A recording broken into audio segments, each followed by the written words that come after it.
Riwruok ma ok mar piny owacho mong'ere kaka Springs of Hope International Sohi oyawo kar tiego rowere e weche mag pur ka okalo e yor lony manyasani mageto rowere ka chung' od bura ma Karachuonyo e yor kedo gi nok mag tije ne rowere.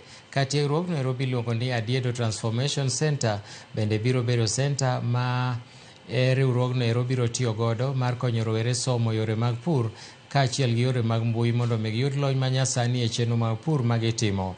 Apisa mawuok e riwruogno wacho ni sentano bende biro geto rowere mawuok e gwenge mamoko e kaonti ma Homa Bay manitiere sekta mar pur mondo gibed gi lony kokalo kuom chenro mag pur.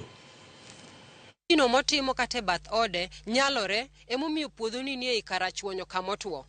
En gima nyalore, onyalo timore mana kitiyo gi pi matin ma ingo. Kaka puodho ka wan gi water pans, iluongo ni hoho moko mwakunyo matindo tindo, gikonyowa korka gudo pi, to pigegi wanyalo ole olembegi, pigegi wanyalo ole alode. Koro pi moweyo karingo kate e mierewa maringo dhi e nam, wanyalo chokogi kaka watimo ka, wasebedo kwa chokogi, pigegi konyowa kata korka pur ndalo no ma piny otwo. We'll offer training on farming and training in tailoring, dressmaking, things like that.